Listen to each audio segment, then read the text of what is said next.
object of this presentation is to show the work that I've done on my model since my first presentation, which was quite some time ago now. I can't quite remember when it was. And just to say that as we go through the slides, they're not all necessarily in order of the build, but sometimes I just show slides on the particular topic that we're looking at. Now, a reminder that this model is of HMS Squirrel. She was a 24-gun, 6-rate, no particular distinguishing service really, launched in 1785 and designed by Edward Hunt. My model is to the 1/48 scale in the Admiralty style. And the whole object really for this build is to have as much of the woodwork, particularly the internal woodwork, visible to the viewer. And the main wood that I've used for the model so far has been kiln-dried pear. And wherever possible, I try to use hand tools. I'm slightly get a bit fed up with the buzzing of electrical equipment. So apart from my little handheld drill, if I can, I'll use my own handheld tools. The main reference for the build has been a complete set of National Maritime Museum plans and what purports to be the contract for Squirrel, although it's not signed, but the National Maritime Museum seem to think it is Squirrel's contract. So in this slide, this just shows where I finished with my last presentation. And as you can see there, both externally and internally, we have the, as it were, the backbone of the vessel starting to appear.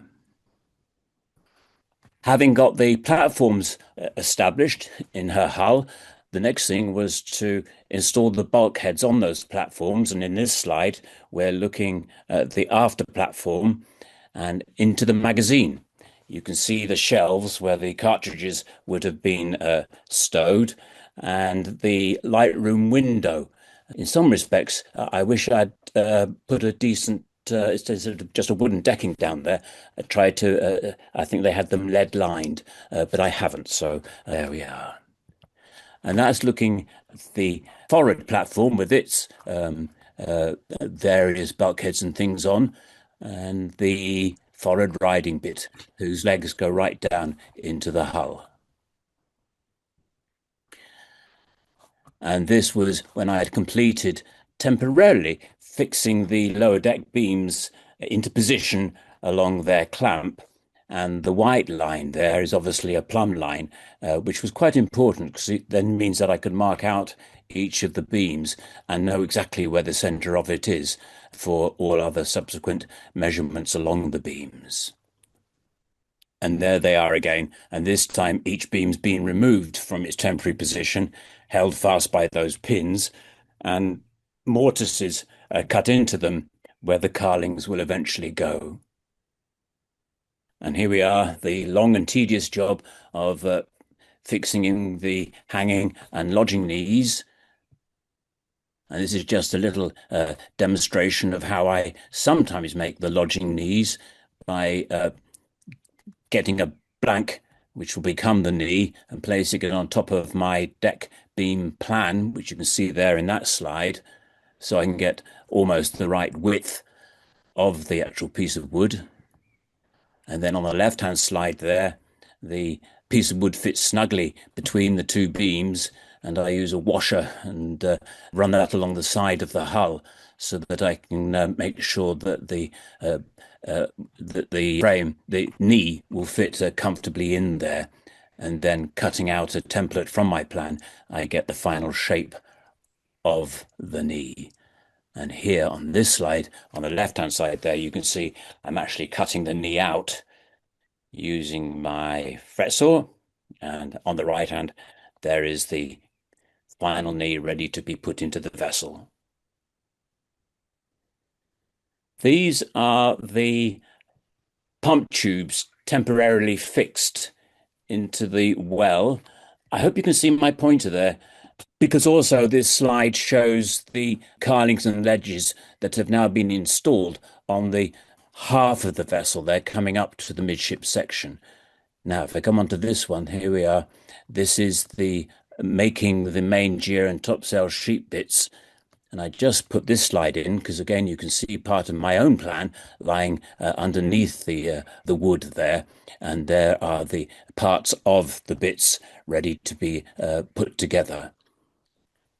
That's why I need my pointer here, because you can see there is one set of bits, there are the pump tubes, and there's another set of bits, and they're all temporarily put into place there as the vessel is built up. Those positions are quite important, really.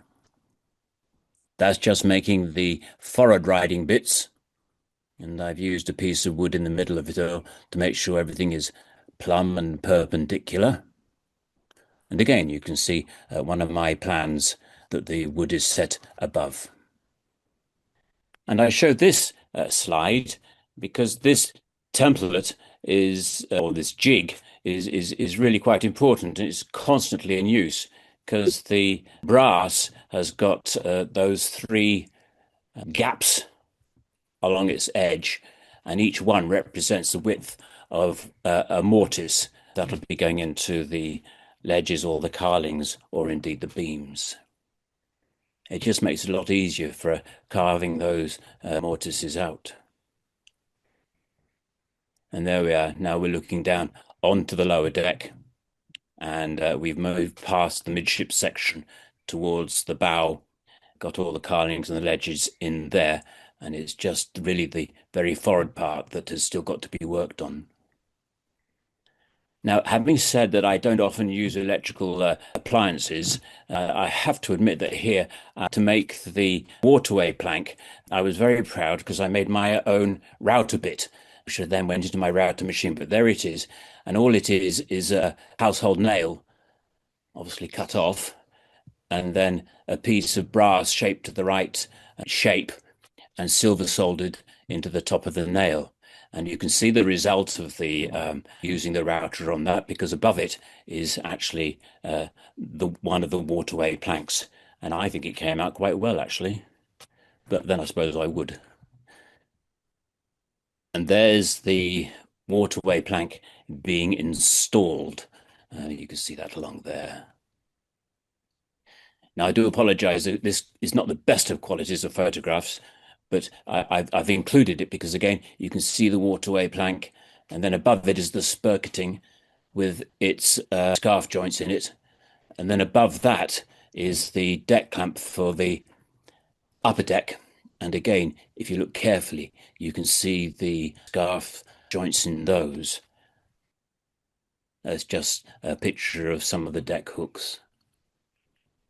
This took a lot of jiggering around because I really wasn't quite sure what it should be like, because I mean, the plans are okay, but obviously they're not absolutely complete.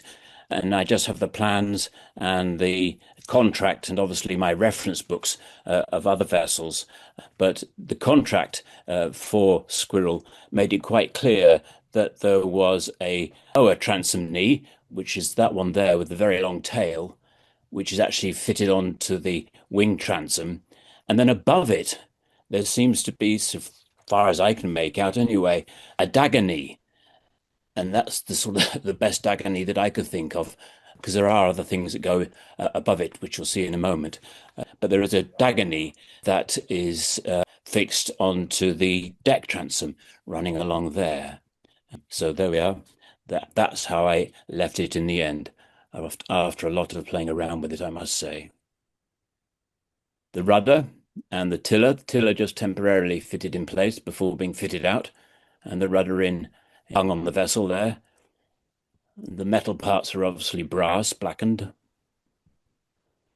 And the contract makes it quite clear how many standards are on each deck and how many of them are made of iron, brass for the model, or of wood. So that's why I showed those two there. This is to explain how I make my beams, and it just so happens that I took the photograph when I was making the beams for the upper deck. In the left-hand picture slide, you can see there that's the jig that I use, which has got the correct round-up set at the top of it. And it's just two pieces of wood held together by those screws in the corners. And then into there, I put my timber, which is to the right width of the beam.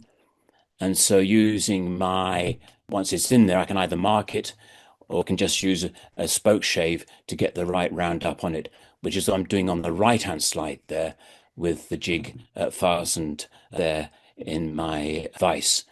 And there's the spoke shave being pulled across. Once I've got the right round up to the beam, I can then mark the bottom of the beam, left-hand picture, to the correct depth. And then on the right-hand side there, I'm actually using my jigsaw to cut it out. Obviously, the bottom line then, when it's cut out using the jigsaw, is a bit rough and ready. So I then use probably my convex spoke shave to get a nice smooth finish and to the correct depth of the beam.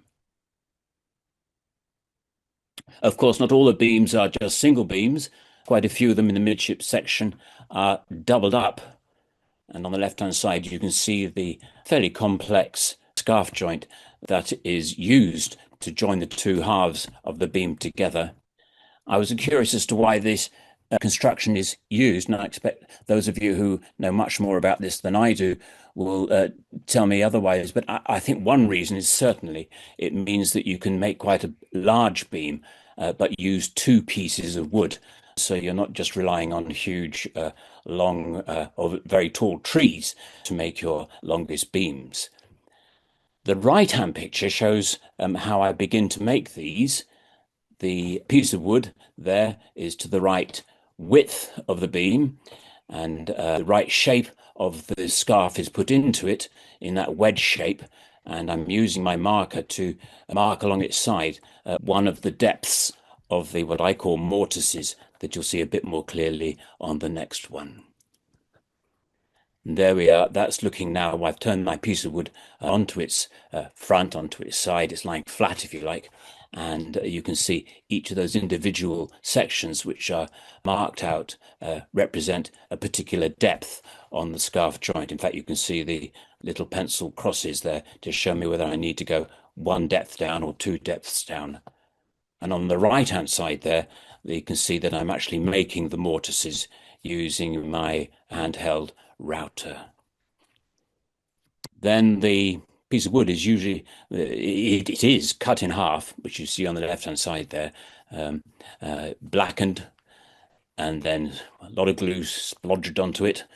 And the thing is shoved into the vise, held tightly, and there's a nice lot of glue oozing out of it on the right-hand slide there.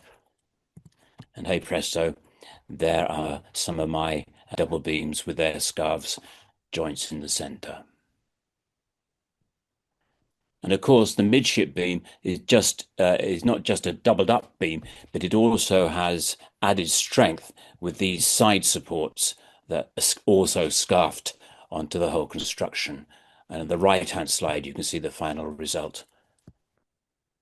This is just a photograph of my bread bin, which was just half a height of the deck distance between the two decks, and was in the gun room or the wardroom. I'm never quite sure what to call it, but in the gun room where the officers ate and all the rest of it. And that's the on the left hand side there, as I say, that's the bulkhead for it. And then in the right hand slide, you can see it actually inserted on the model on the starboard quarter aft. It hasn't got a roof on it as yet, but it will do in a second.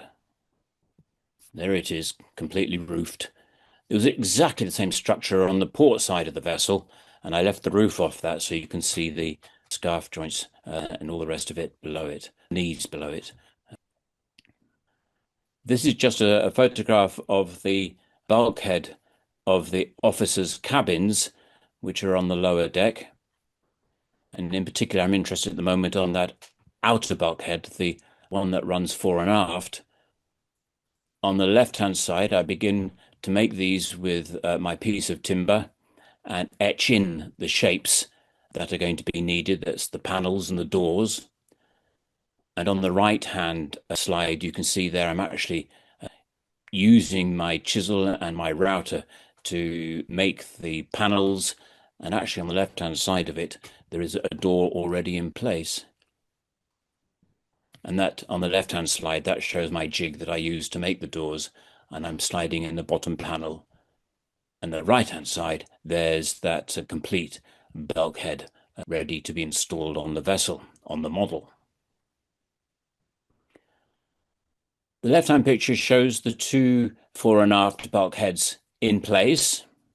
And then on the right-hand side there, you can see how the athwartship bulkheads have also been installed to complete each individual cabin. And out of interest, that funnel-shaped thing there in the middle of the right-hand slide is the entrance to the magazine. I haven't put a roof on it because, as I say, I want people to be able to see as much of the woodworking as possible, so you can look down into it.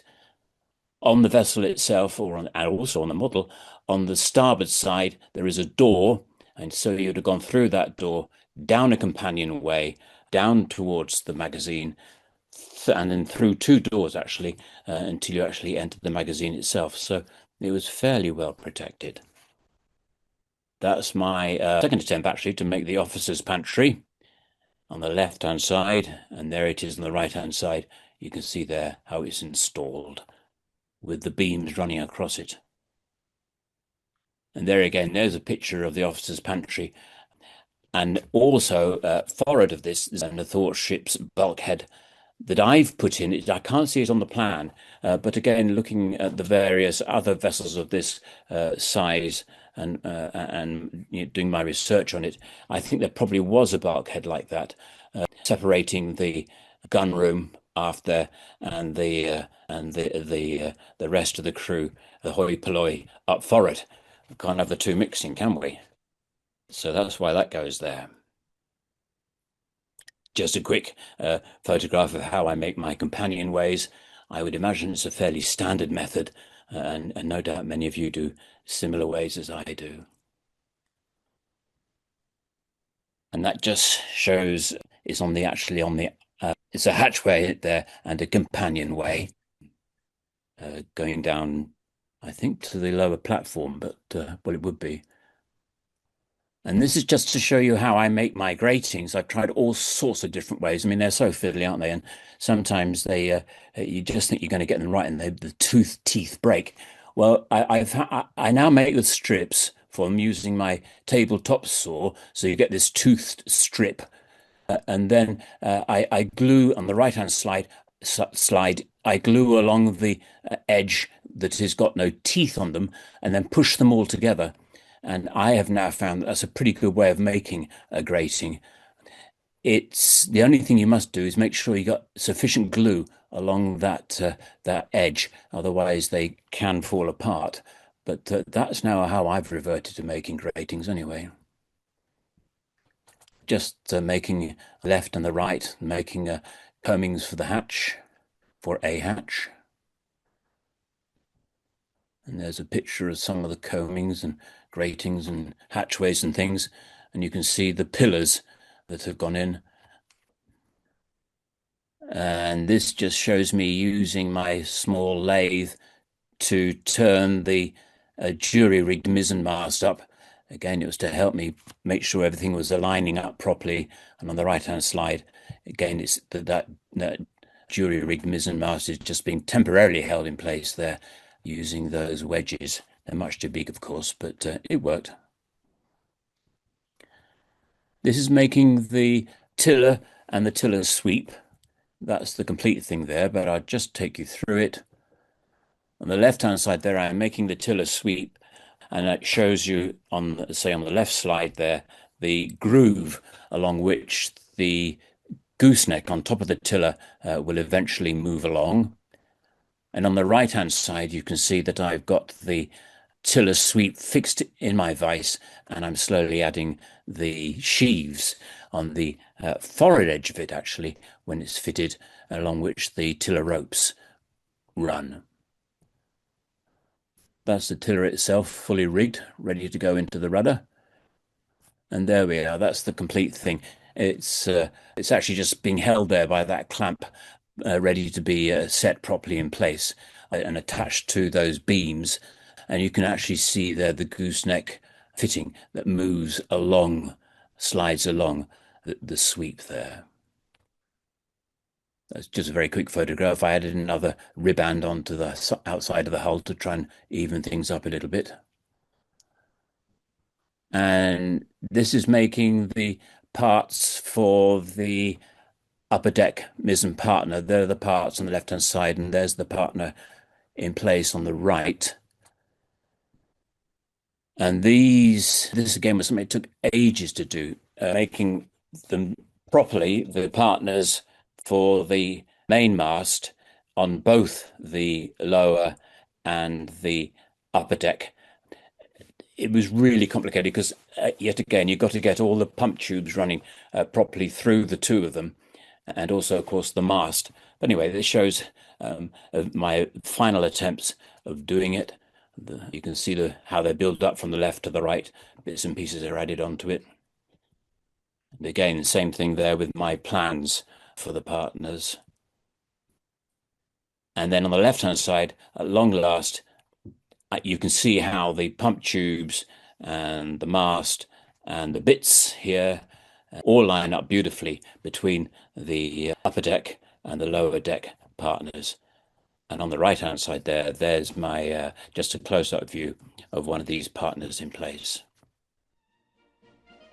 So there we are.